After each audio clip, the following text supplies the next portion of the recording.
Joan.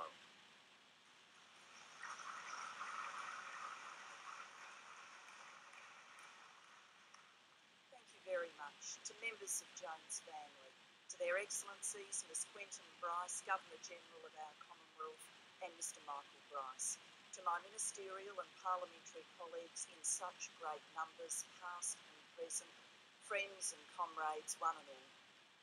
On this day of sadness and farewell, we hear many stories and many voices. We've heard from Peter, supported by Andrew, Jeff, Gary and Roger, the 5 sons who Joan brought up on her own with such love, saw in Joan a colleague to be respected. And now I share these words with you, as one of the women who walked through the door that Joan so brilliantly opened. Female representation in federal politics came late for our party, 1974. Well into the 20th century, Labor embodied the Australian legend of shearers and dock workers bonded in a spirit of male nature. It took a Joan, the Labor ethos was etched deep in her soul. She didn't need to be told of it or to read it in a book. Everything about her life and experience spoke of this belief. She worked in a factory, she worked as a cleaner, she raised 5 boys alone. And when she came to public life as a candidate in 1972, she'd already lived a full life. So when electoral success came her way 18 months later, she was ready. At the outset, Joan Child began her political journey as she meant to continue it, on her own terms. When the news photographers came to her house, Joan refused to adopt the domestic poses that previous female MPs had adopted, baking a cake, holding the vacuum cleaner. Joan saw the danger and put it astutely to one side. Instead, she raised a glass of champagne to Goff's remarkable re-election, and that was the photo that beamed out from the pages of the press. Bold, defiant, and just a little bit cheeky. That is not to say Joan wasn't proud of her accomplishments as a mother, or of her lovely home and garden, or wasn't careful as to her presentation and dress. She was. Joan had understated style and class in all these things, but she never let them define her. This was a woman determined to be judged on her character, not her gender. And always, always, Joan was a proud daughter of the Labor movement.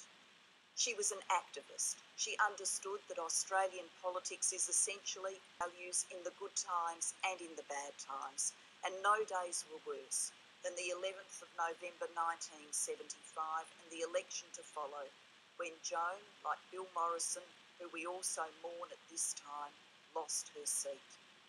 Yet like Bill, Joan returned to the arena.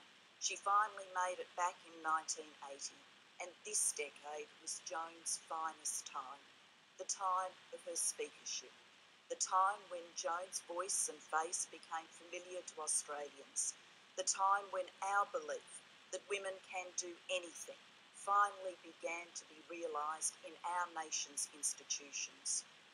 The women like Joan didn't have a guidebook. Instead, they wrote it. That is why we can say today that Joan left us many gifts.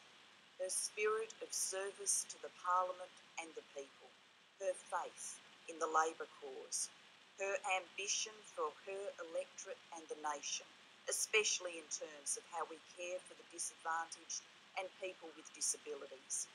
But most importantly of all, Joan gave us her example, the example of a smart, confident woman succeeding in the public sphere, not only succeeding against the odds, but resetting those odds for those who came in her footsteps.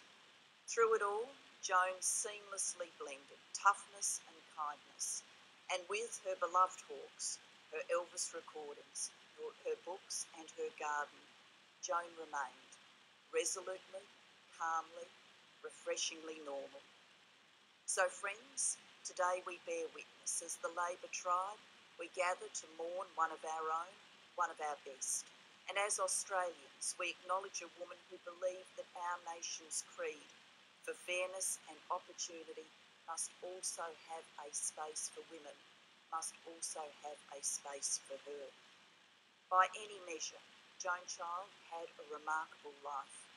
In its balance of struggle and achievement, it was a life we would recognise as a fortunate life, a life of meaning and purpose, a life lived long in years but short in regret. After 91 summers, that life is now over. Joan's body, weakened by frailty and age, has found its rest. But this proud Labor matriarch, this model and mentor, will live on in our hearts and hold an honoured place in our nation's story forever.